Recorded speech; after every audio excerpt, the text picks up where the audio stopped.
thank you for joining today's update on COVID-19 in North Carolina.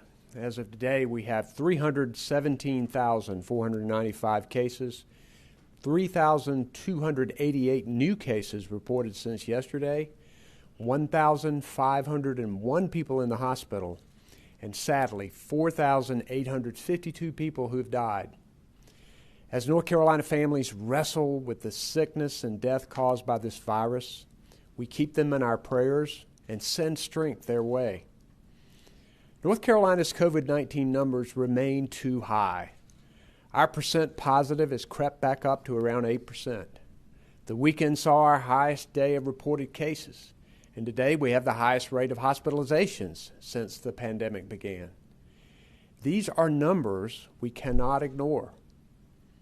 But other states have been even worse right now, and they should be the canary in the coal mine for us.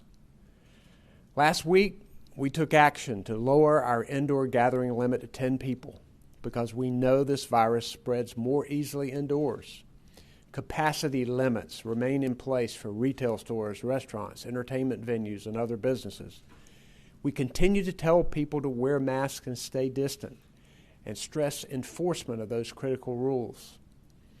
Today, we're introducing a county alert system to identify North Carolina counties with the highest levels of community spread and offer specific recommendations for how working together with us can bring down their numbers. Counties of concern are designated as red, orange, or yellow, using a combination of three specific metrics that Dr. Mandy Cohen, our Secretary of the North Carolina Department of Health and Human Services, will detail in just a minute. These are from the same set of metrics that we use every week to give an update on how North Carolina is doing with COVID-19. This system will help our counties make decisions about what more can be done to slow the spread of the virus. The system also includes additional recommendations for individuals, businesses, community organizations, and public officials on actions that they should take. Simply put, this new county alert system shows our state's viral hotspots. But let me be clear, the entire state is experiencing widespread transmission.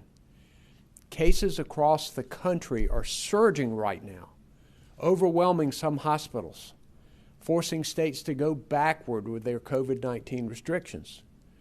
Right now, North Carolina's metrics are increasing, not surging, but a surge can happen quickly. If officials, business, community, and faith leaders, and people who live in these orange and red counties can work with us to take effective action to bring down their numbers, we can protect our state's hospital system and save lives. And it can prevent us from having to take significant steps backward. I'd like to ask Dr. Cohen to present more detail on how the state developed this map and what we're recommending to these counties. Dr. Cohen?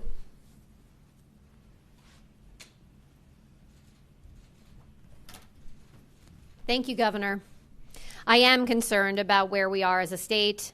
Today, we once again surpassed 3,000 new cases in one day, and our percent of tests that are positive continues to climb. While our hospitals have capacity, they're feeling the strain, particularly in the Triad area. Even accounting for the federal change in how hospitalizations are reported, we are seeing more people needing hospital care than ever before. As you noted, Governor, COVID-19 trends in many parts of the country are even worse.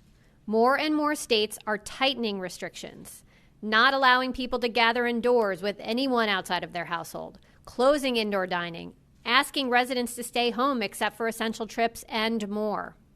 Here in North Carolina, we hope to avoid having to take such actions. The COVID-19 County Alert System that we're introducing today is one tool to help us slow the spread of the virus right now. Today, I'll walk you through the details. All North Carolina counties are experiencing high levels of community transmission of COVID-19, but the virus is impacting some counties even harder. You can see this already on our dashboard right now, which shares county-level data for cases, percent of tests that are positive, deaths, and other metrics. This new COVID-19 county alert system makes this data more visible, more understandable, so North Carolinians can easily see how their county is doing. And it provides a list of actions, again, that individuals, businesses, community organizations, and public officials can take to slow the spread in their county. So let's take a look at the metrics behind the county alert system. Because no one metric provides a complete picture, we use a combination of 3 metrics to categorize counties. The metrics are informed by the White House Coronavirus Task Force and North Carolina's key metrics that you're familiar with.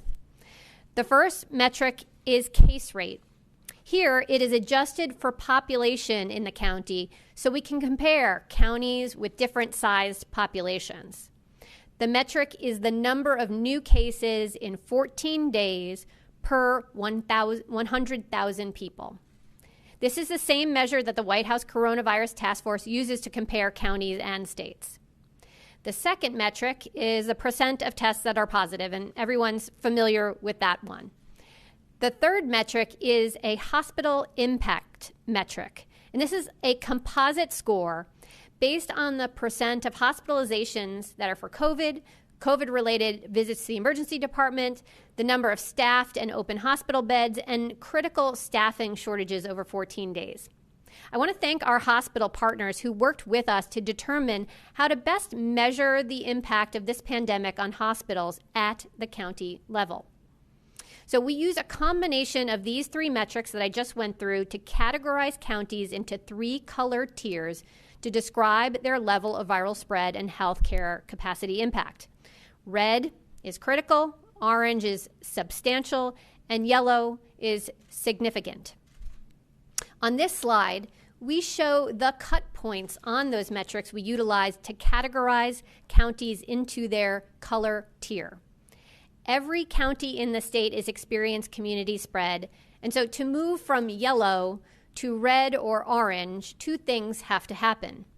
First, the county has to meet the criteria for its case rate, meaning more than 100 cases per 100,000 for orange, more than 200 cases per 100,000 for red.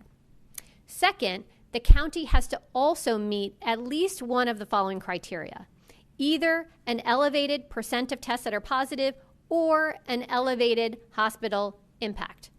For example, if your county crosses the case rate threshold, and in the left-hand column, and its percent of tests that are positive is between 8 and 10%, or the hospital impact score is moderate, your county will be orange. As we move to the next slide, you can see a map of the state showing which counties meet the criteria for red and orange. We have 10 counties that are red with critical community spread, and 43 counties are orange with substantial community spread. And the remaining are yellow with significant community spread. No matter the color of your county, there are critical actions we can all take to slow the spread, starting with everyone wearing a mask whenever you're leaving your home. But it doesn't stop there. Everyone has a responsibility, each North Carolinian, each business, each public official in each county. Red and orange counties need to do even more to slow the spread of COVID-19 in their communities.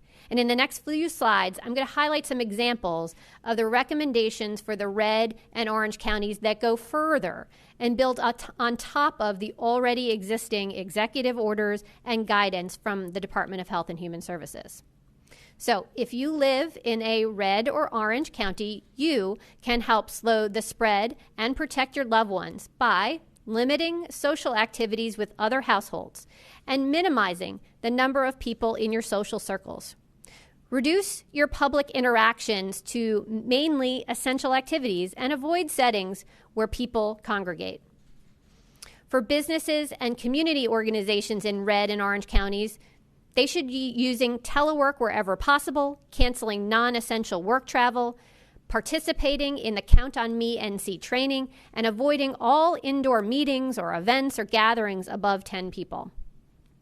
Public officials can expand free state-funded testing events. They can increase the availability of non-congregate housing so people who need it can have a place to isolate or quarantine.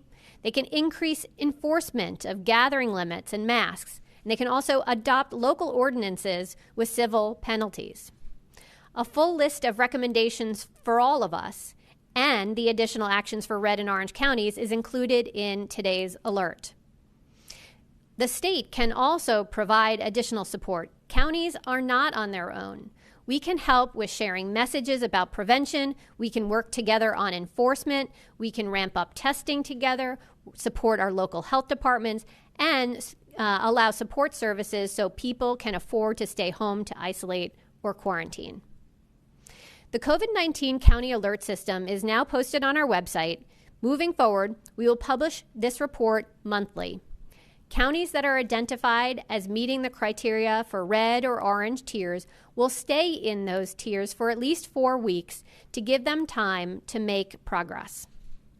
Today, I covered a lot of ground, but the bottom line is that the COVID-19 County Alert System gives North Carolinians an easy way to see how their county is doing and to know what they can do to protect their family, their neighbors, and slow the spread of this virus.